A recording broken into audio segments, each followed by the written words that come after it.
Clear prop. Star 73, Yankee number 2, following twin traffic, 3 mile final, clear Pleasantville. 1 Charlie Bravo, extra in runway 25, going 4 mile final. This is Behind the Prop with United Flight Systems owner and licensed pilot Bobby Doss and his co-host, Major Airline Captain and designated pilot examiner Wally Mulhern. Now let's go Behind the Prop. What's up, Wally? Hey, Bobby, how are you? I am fantastic, as always. Today, it's been a while. We haven't had a guest in a while, but we have a guest coming back. This is another unique encounter that Wally had with, quite honestly, a pilot that's much cooler than Wally and myself. Wally got the chance to fly with a past Thunderbird number 2. Welcome to the show, Mr. Rusty Keene. Hey, it's glad to be here. Thanks for having me. Yeah, and so we've been warming up a little bit. We've been talking about a few things. Rusty's appreciative of being on the show. We're appreciative of Rusty taking time to be on the show. But in a little bit of research, Rusty's a retired Air Force participant. Thanks for giving us some of your time to the country there. Retired from the Air Force and now works for a major airlines and flies a 777. So probably goes just as fast, but weighs a little bit more and has a few more passengers. Thanks for coming to the show, Rusty. I don't know, is this your first podcast ever? This is my first podcast, absolutely. Yeah. I'm sure you did plenty of PR back in the early 2000s when you were with the Thunderbirds, and we'll spend some time there. But if you don't mind, give us your kind of background history, how you got into aviation, to give the listeners a little bit of a baseline on who you are and how you got to a cockpit. Sure, I will, Bobby. I appreciate it again to you and Wally for this opportunity for just bringing me on. It's a real privilege and pleasure to be able to talk about something I love to do, which is flying. I had the privilege to get flying with Wally recently, and he was asking about some of my experiences and where I was based, and we talked about air shows, and one thing led to another, and here I am. But my passion for aviation started when I was 9 years old. I went to an air show at Ellington Field in Houston with my grandfather, who was a bombardier in the B-17 back in World War II. And the Thunderbirds were there at the air show. And I looked up and told my grandfather, I said, I want to do that one day. And he looked at me and said, well, you're going to have to work hard and you can make it happen. So unfortunately, I had a struggle between that point and the time I actually joined the Air Force, which is grew up in a small town, Fayetteville, Texas, which is about halfway between Austin and Houston. Pretty much a ranching farming community. Had 12 students in my graduating class in 1987, and the school didn't really prepare students to go off to college and be prepared for a rigorous university. So I knew I wanted a career in aviation, just didn't know how to get there. So I started at Austin Community College, and because I had to pay my own way through school, so that was the most economical route. I was fixing fence and hauling hay and doing all kinds of crazy stuff just to be able to afford to go to school. And then eventually landed a job in San Marcos as a refueler at a local airport, and started washing planes, and traded some of my time for working to fly aircraft. And then eventually got my private pilot license when I was in college. And that's kind of where my passion for aviation started. And thought, I want to do something. I'm not sure what. I knew I wanted to serve my country. I just didn't know. I wasn't sure if that was going to work out based on my background and my grades, et cetera. But so continued on, went to San Marcos, Southwest Texas State, got a bachelor's degree, and ended up getting most of my ratings to be an airline pilot. In the early 90s, it was a tough time for the airline industry as far as the hiring goes. And so that wasn't working out for me. So I stuck around, went to grad school, and then knocked on the door of the ROTC recruiter and begged for them to take me as a part of their program in ROTC, and they did. And within 2 years, I was a commissioned officer and got a pilot slot and went off to pilot training. Worked hard, got an F-16 out of pilot training, and then had a great career in the Air Force. 25 years later, I retired, and 5 years ago, and started flying for a major airline. And so here I am today. Some awesome experiences along the way as a fighter pilot, and one which obviously know about, which was spent a couple years with the Air Force Thunderbirds. So that was probably the highlight of my Air Force career, and I'd love to talk to you about it and answer any questions you have. And I'm just super passionate about my time in the military and aviation.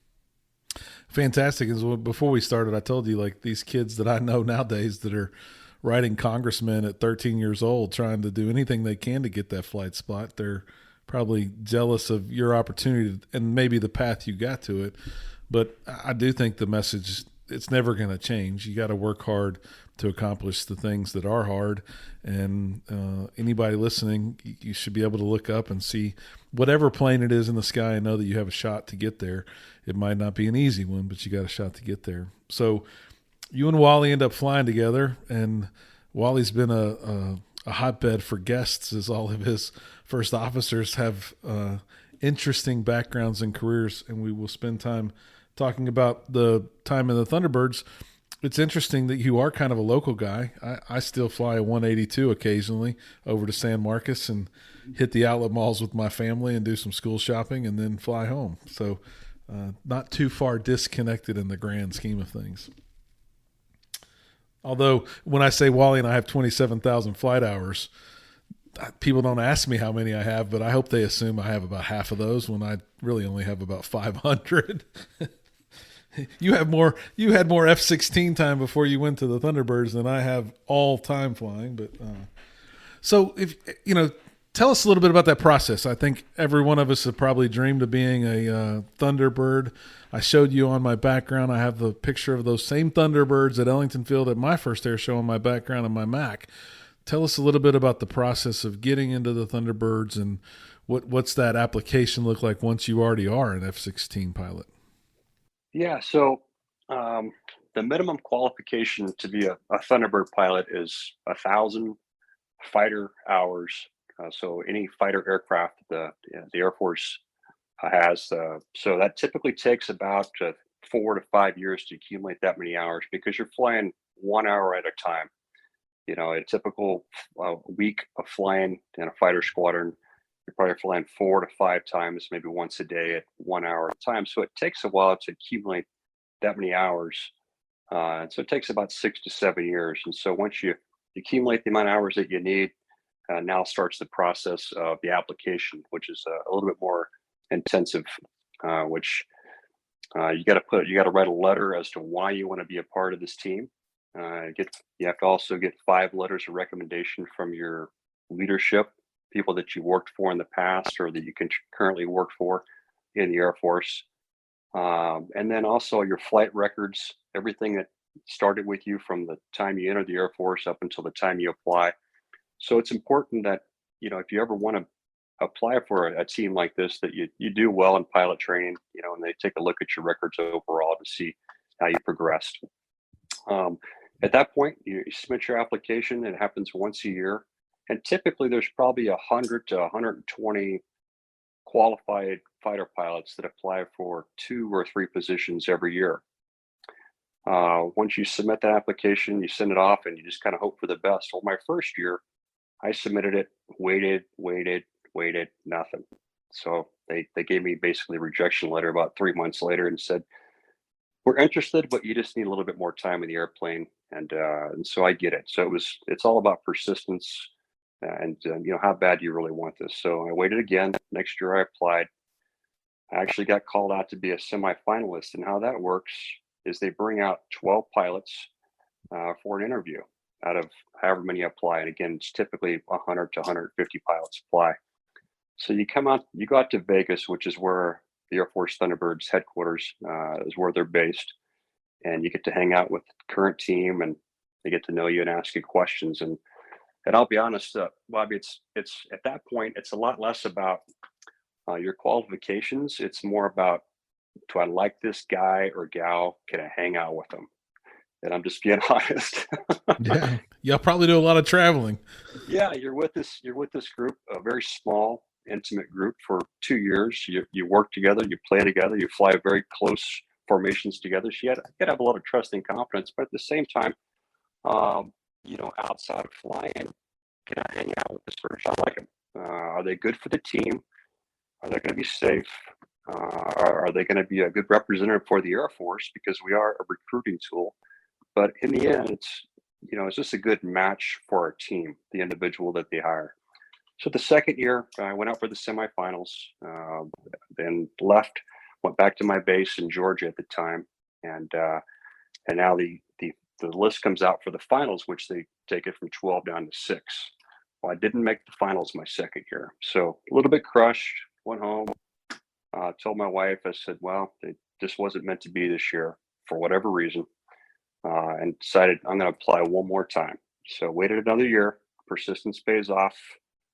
Made the semifinals, made it out to the finals, where you actually get to fly in the back seat of an airplane and they get to see a little bit of your skill set. And this was the year that they decided to bring me on. And I think there was a number of reasons, but one in particular as to why I got hired that year. And in my opinion, they were looking for something a little bit different. And if you take a look at the dynamics and the makeup of Thunderbirds in the past, before I got hired, they were typically your valedictorian of high school, a captain of the football team, went to the Air Force Academy, did very well. Maybe your dad or granddad was a fighter pilot, and so it was an honor to be a part of the team. But it was also, they were looking for somebody maybe with a little bit different background and makeup. And I was raised in a small town. I kind of had some struggles to get to where I was financially in college. It took me a little bit longer than others. But, for me to go out and tell my story to young men and women in high school and talk about our experiences, I think that can relate to them. So I honestly think that was one of the reasons I got hired. But either way, I was hired to be number 2, the left wing on the Air Force Thunderbird team from 2004 to 2006. And I can tell you more stories or experiences along the way, but it was just an honor and a privilege to be a part of that organization. I was super thrilled. So packed up the family and the kids and moved off to Vegas. And it was just an exciting 2 years. It went by so fast, but there were so many people I met along the way, and hopefully made an impact on some young lives as far as their career field in aviation or anything in the military or aviation. So I really look back at that time in my life and just feel blessed and honored to be a part of the Air Force Thunderbirds. That's super exciting. And I think everybody thinks, those that have accomplished something like you joining the Thunderbirds, that it just happens. Your story shows that it doesn't just happen, right? You've got to work hard. And I would say the little time I've spent with you today on a Zoom meeting for this podcast, you seem relatable and down to earth. And whether that's exactly why they picked you because your story was there, it sure does seem like a lot more kids aren't the captain of the football team, and a lot more kids aren't the valedictorian. So kudos for the Air Force for having a little strategy on expanding their market there a little bit, for sure. So I do know one part of your history, and it has to do with something I think we all would agree isn't quite right yet in aviation, and that's the balance of men versus women. I think the Blue Angels may have hired their first female pilot in the last couple of years. When was the Thunderbirds' first female, and did you have a chance to fly with them? Well, it just so happened that my last year on the team is when we hired our very first female Thunderbird pilot in 2006. Her name was Nicole Malachowski, and it was a great time in the Air Force, and it was about that time. See, it started in 1998. The Air Force allowed females to fly fighter jets, so it took a little bit of time, as I mentioned earlier, 6 to 7 years. And so in 2004, we had our first applicant female Thunderbird pilot, and then in 2005, our second and third, and then we eventually hired our first female Thunderbird pilot, who became Thunderbird number 3. I had the distinct privilege of being her instructor pilot, since I was on the left side of the formation, in the diamond formation. She was on the right side. And so it was a great time in the Air Force. I will tell you, there were some struggles in terms of the balance between the training season and the public affairs relations events. Could you imagine being the first female on the Air Force Thunderbirds and everybody's to talk to you? You know, we had the Today Show, we had Oprah Winfrey, we had a lot of major networks that wanted to ask her, you know, what it was like to be a Thunderbird, and and to keep her focused. That was my job, to keep her focused mentally and physically on the flying. Our training season starts in November and goes all the way through the end of February. And so that was it was a challenge in a lot of ways, but an exciting challenge nonetheless. That we had our first female Thunderbird pilot when I was on the team, and I had a small part in helping make that happen, at least getting her trained up and ready to go for the next season. That's a cool piece of history, I'm sure, to be a part of. And we had the Goodyear blimp chief pilot on our show one time, and he said more of my job is the PR stuff than it is about flying the Goodyear blimp. And you put that in perspective, most of what they do is all about PR. So I can only imagine what it would be like to be the first female on the Thunderbirds, and all those requests for the team to come and for her to come, and very distracting, and could get distracting. So you say November to February. I'm a training guy owning a flight school. So the new team members come on board. Sounds like I'm picking up, not the whole team refreshes every time. That would be kind of crazy. So is it half every other year? Is that how it works? That's exactly how it works. We have 6 pilots that fly in the demonstration. We also have 2 additional pilots, and we number them 1 through 6 for the formation, and then number 7 is our operations officer. He or she is the second in command, is also the safety officer, that when we have shows and practices, they get to talk to us from the ground and observe our formation. And if there's any safety issues, they're the ones that kind of make the call to either stop the air show or continue. And then we also have number 8, which is the narrator. So those 2 individuals, 7 and 8, also fly fighters, but they don't participate in the air show. And they also have the privilege of getting to fly a lot of celebrities and local media as well, to kind of get them up and showcase what we do. But to answer your question, we rotate pilots every other year, so that I call it the odds one year and evens the next. And it keeps that good continuity as we bring new folks on board. So for example, 1, 3, and 5 one year, and then 2, 4, and 6 the next year. So it's a 2-year assignment for the officers, and it's a 3 to 4 assignment for all the enlisted. So our team is comprised of 10 officers and about 135 enlisted personnel, and also 3 civilians. From the 10 officers, I mentioned numbers 1 through 8. We also have number 9, who's a maintenance officer or a flight doctor. Number 10 is an executive officer. Number 11 is a maintenance officer, and number 12 is a public affairs officer. All 10 officers travel to every show, and they all have unique and specific job sets. The one question I used to get a lot of was, do you have any backup pilots? What if somebody gets sick? And the answer is no.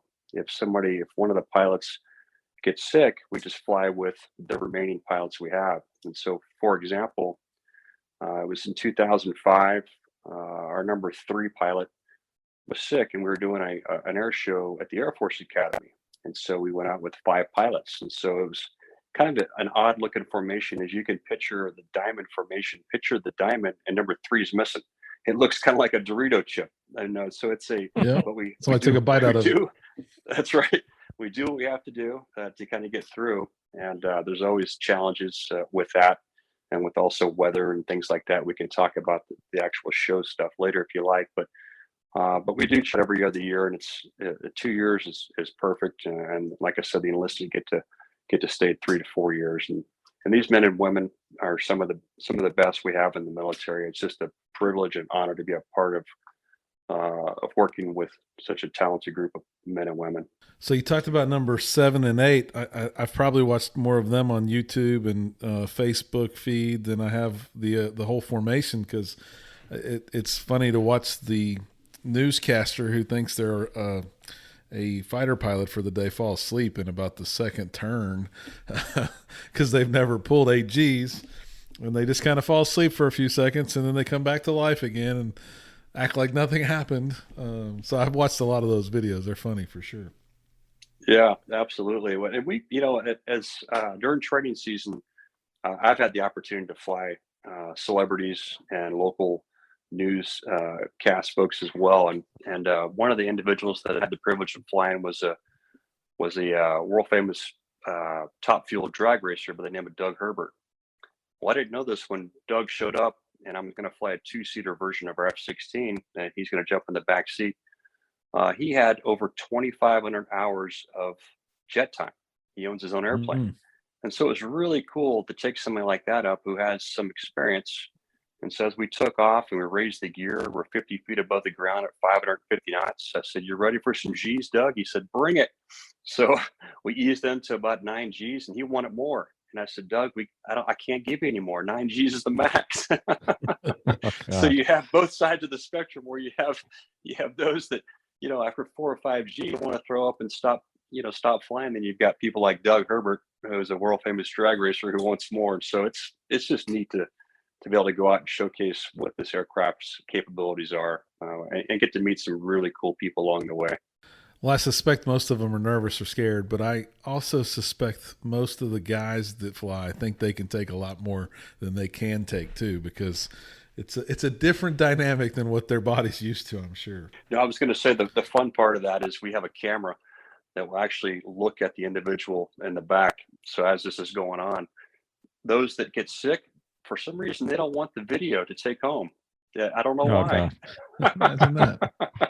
But those that don't actually love it, because it's something they get to take with them, and they get to, look at going upside down or doing rolls and loops, and going Mach 1.2, and so it's just it's a neat experience that they can share with the public about what the Air Force, our capabilities are in a fighter aircraft. Well, before we get started, I showed you my picture on the background, and you can probably talk a lot more about the maneuver or the formation than I can, but it's I call it the belly shot of the Thunderbirds at Show Center when I went to my first air show here in Houston. And it's I mean, the resolution's amazing, but it was just caught on an iPhone. And I've never been to an air show until that one, of course, and I was in awe. The Thunderbirds were amazing, and I've watched a lot of, I'll call it documentaries or docuseries on the air shows since then. And those planes look like they're in a perfect diamond. And one of the things I asked was, I think I've read and seen that they're not in a perfect diamond. It's all about perspective from the ground and Show Center.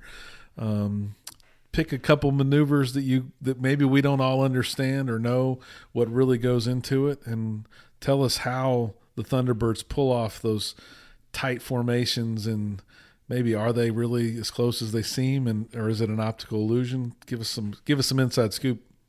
Yeah, absolutely. Well, I'll start with the most basic, which I'm most familiar with since I was part of the diamond formation as the number 2 left wingman. So when we're flying a show and we're going, let's say, from show right to show center to show left, kind of picture yourself, in the middle of the show line, and you watch this from the right-hand side, it looks like a perfect diamond formation.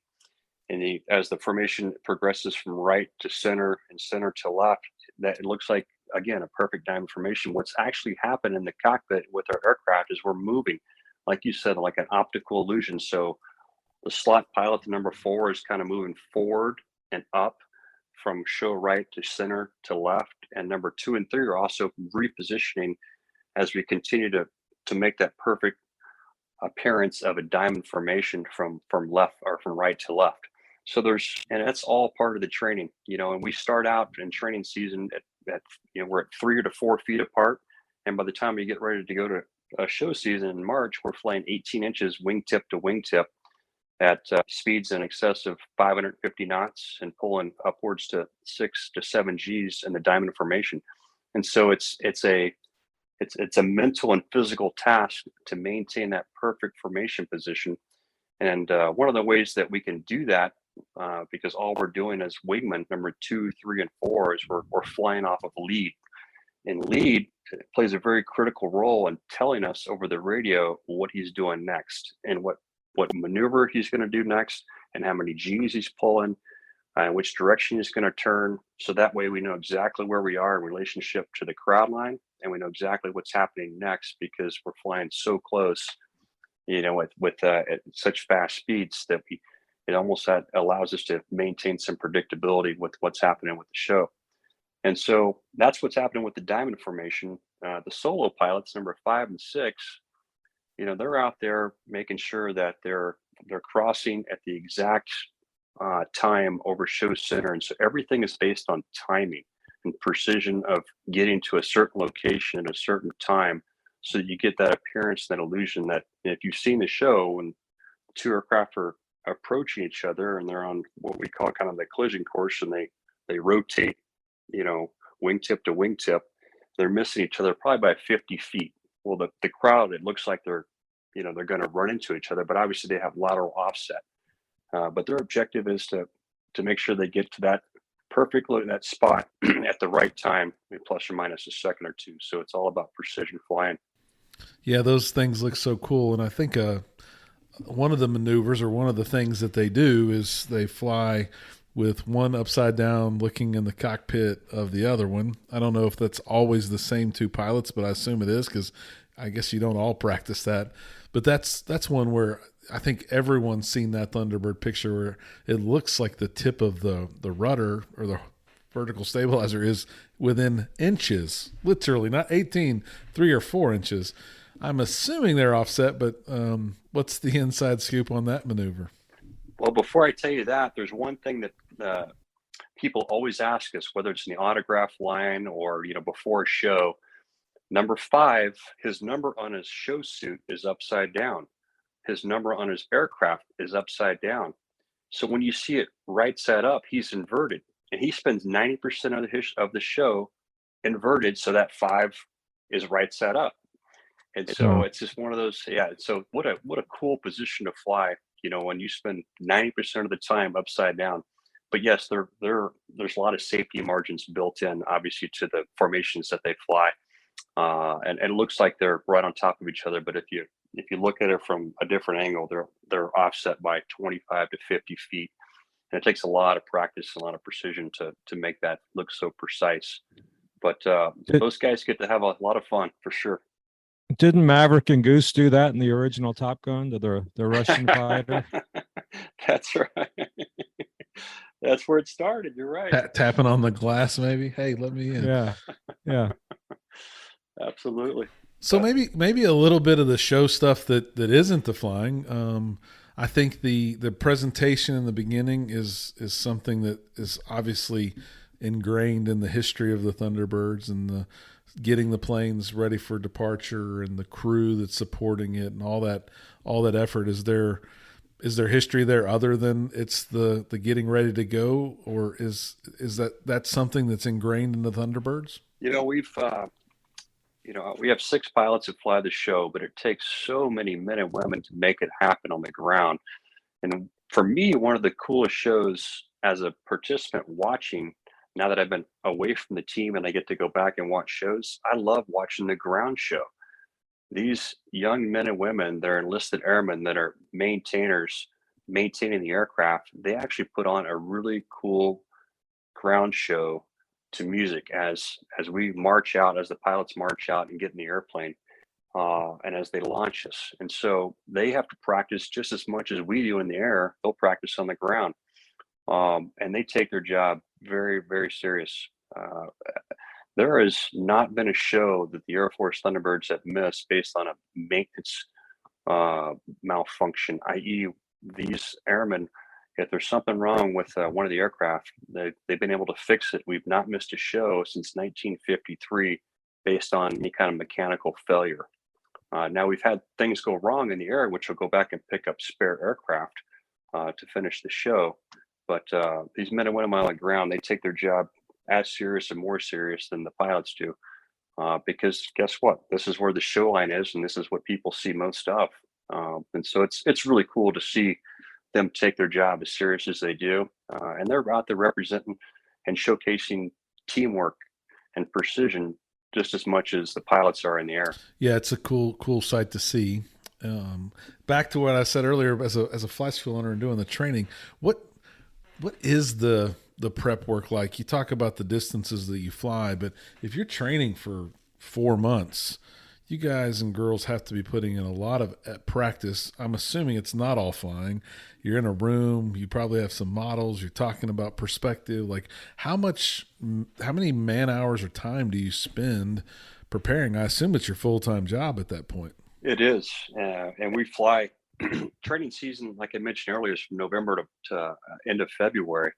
And we'll fly 2 to 3 times a day Monday through Friday, and sometimes on Saturdays in Las Vegas. And it's a 12-hour day, and there have been plenty of days where 12 hours is kind of our maximum day for crew rest. They have to kick us out the door just to get home, get some rest, to come back the next day. Because for every hour that you spend up in the air, you're spending 3 hours on the ground, whether it be briefing. As Wally well knows, chair flying is a big deal. And so we'll sit as pilots and chair fly, almost close your eyes and visualize every move that's going to happen, choreograph when it's going to happen, the timing of the events, and then how it's going to end. And then we also talk about contingencies, i.e., if the weather gets bad, let's say it's a clear sky day, you start with what we call a high show. You have clouds roll in. Well, guess what? We can't fly through clouds during the show. So we end up transitioning from what we call a high show to a low show based on weather, or even to a flat show if we have at least 1,505 to do a flat show. Well, as weather moves through, we have to keep the crowd excited. We can't stop, put the air show on pause because we're burning gas. We have to keep moving. So we transition from one show to the next, hopefully without missing a beat. And a lot of that preparation happens on the ground, chair flying, briefing, talking about contingencies. And then most importantly, our probably biggest takeaway is the debrief, where we go back after we fly, we watch the tapes. Every practice is filmed.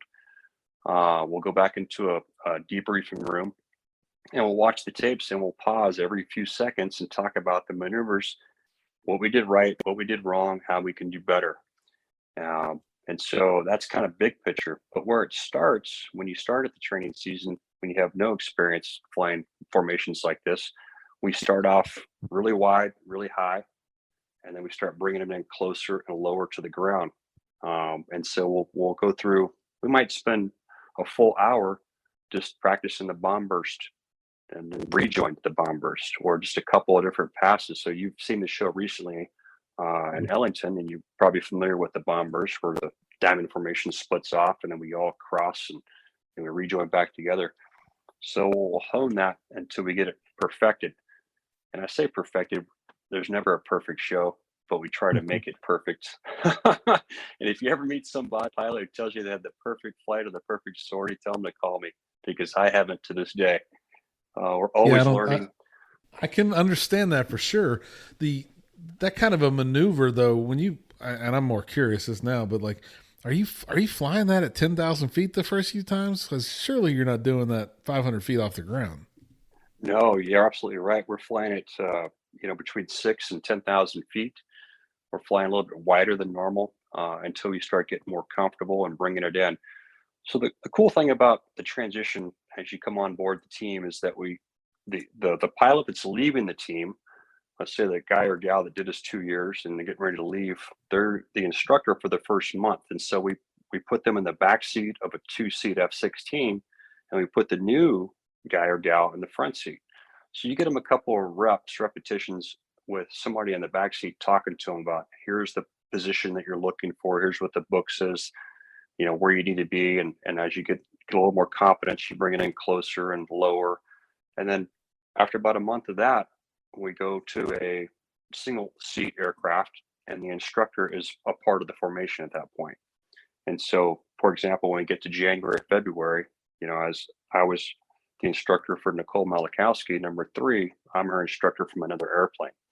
And so as you're kind of watching the formation take place in the air, you kind of have to, know your position, also, know what's coming up next. But as an instructor, you're kind of multitasking, watching across the formation, making sure that that individual's doing what they need to be doing. And but again, most of the learning takes place in the debrief as we watch the tapes, which is where it all happens.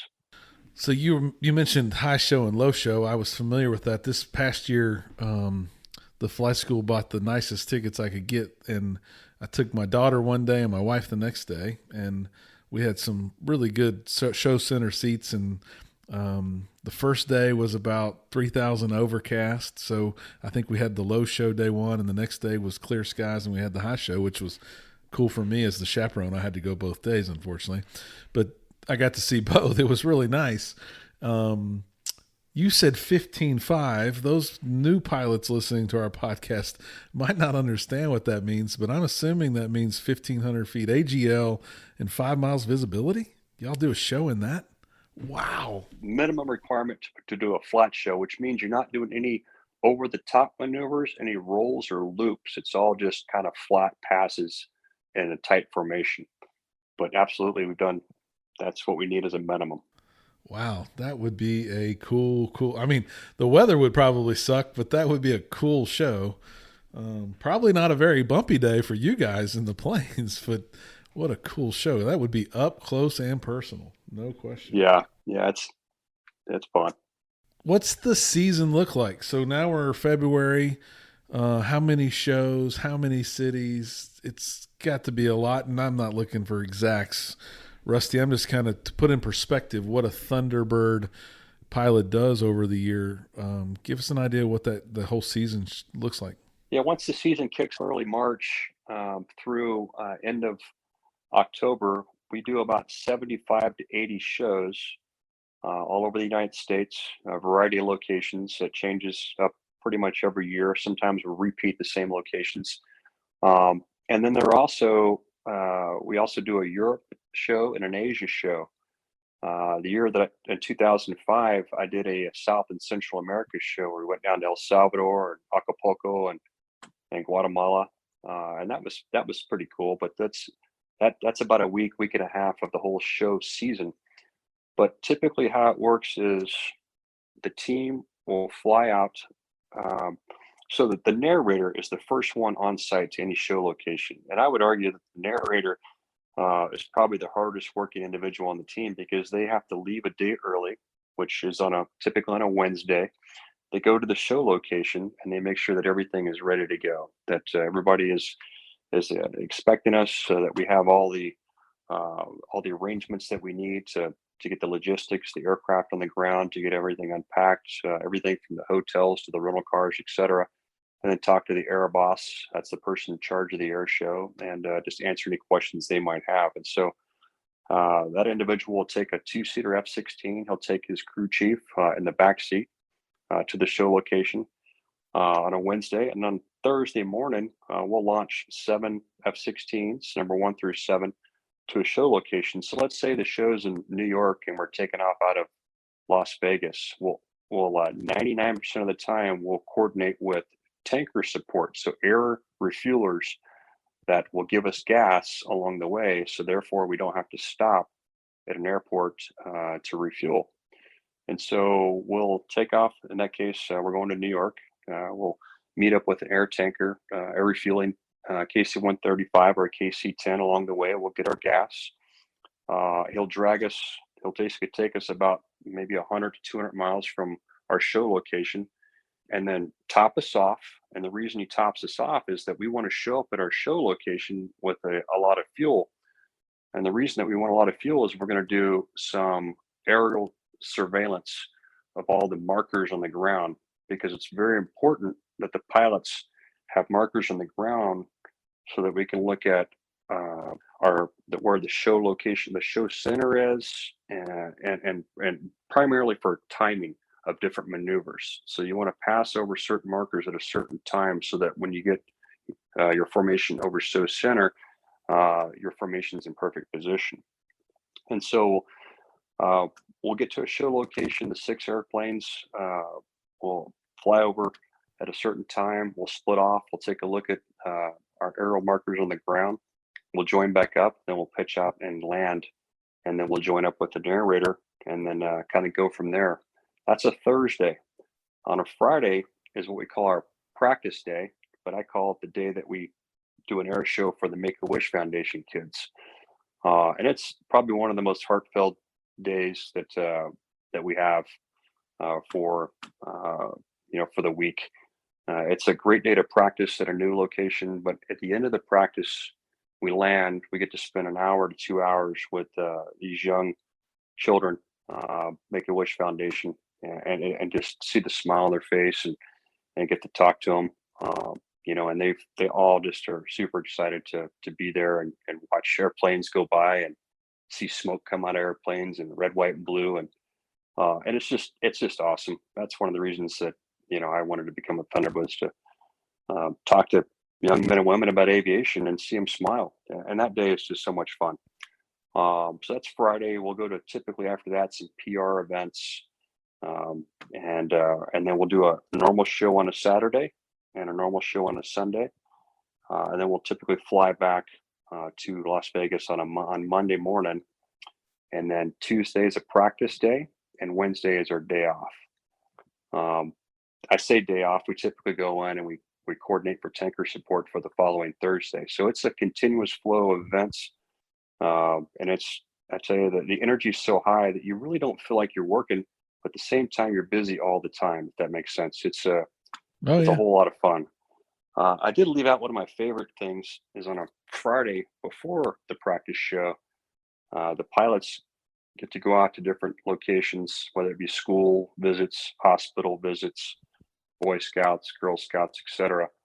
But I love going to a high school, an auditorium filled with thousands of students, to talk about why we're at that location that weekend, to talk about the air show that's in their hometown, talk about career opportunities in the military, and also civilian aviation. So I get to bring our pilots bring their crew chiefs along. We get up on stage and we have their attention for an hour. And as I mentioned earlier, that was one of those opportunities I got to talk to them about how I got to this point. And you can just tell, some kids, you can read those nonverbals, are they falling asleep? Are they bored? Are they excited? But there were a lot of students that can really relate of, man, I can do this. I can be a pilot, or I can be a maintainer, or I can be part of the military, or fly aviation for a commercial airliner. There's opportunities. It's just hard work. And if somebody tells you no, you just have to keep the persistence pushing forward. And if you want it bad enough, you're going to make it happen. So that's kind of the message for this younger generation. And I miss that. I loved it then. I love it now. But that was the main reason that I think I wanted to be a Thunderbird, was to get out there and talk about how cool our job is, and hopefully get others excited and passionate about it. But that was our Friday morning. Well, my wife's high school counselor, if you're ever in a layover in Houston, I'm sure I can coordinate you an auditorium full of kids that would be interested in hearing your stories for sure. Absolutely. I think Rusty may have a place up on Lake Conroe. I'll bet he's in Houston a lot. All right. Yes, I go up there probably 4 or 5 days a month.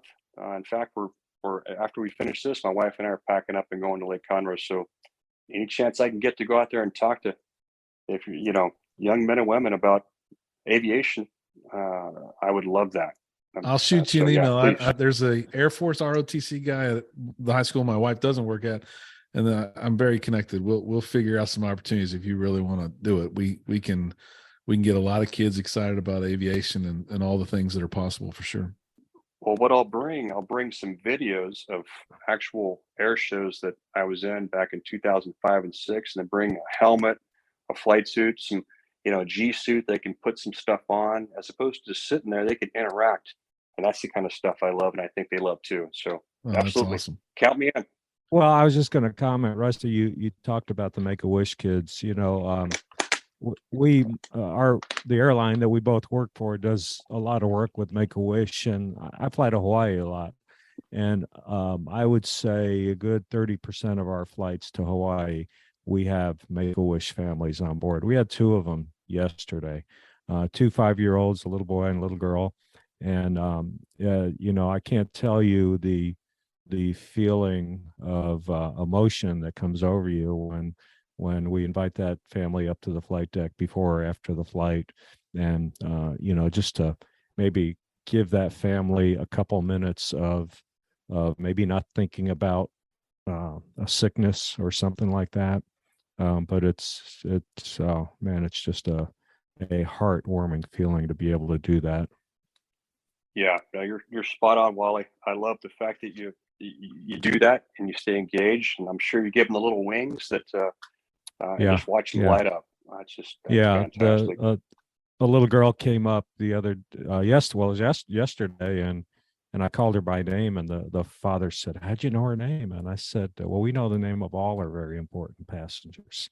And the little girl she just lit up that I knew her name, and it just very heartwarming to be able to maybe for a couple minutes maybe take a little bit of a burden off their life. I love That's it. good stuff. That's fantastic. Well, everybody listening to the show's not going to have the same perspective that I have, because I've been on Zoom for the last hour and a half with Rusty, and I'm kind of drooling over the model collection that's in his I'm going to assume that's his home office.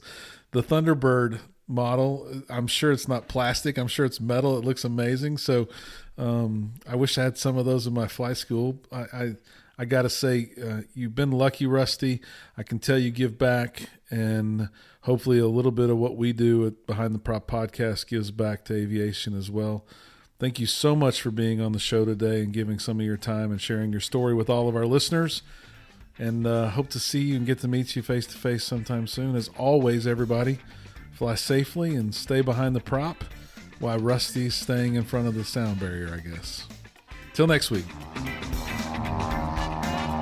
Thanks for checking out the Behind the Prop podcast. Be sure to click subscribe and check us out online at BehindTheProp.com. Behind the Prop is recorded in Houston, Texas. Creator and host is Bobby Doss. Co-host is Wally Mulhern. The show is for entertainment purposes only and is not meant to replace actual flight instruction. Thanks for listening, and remember, fly safe.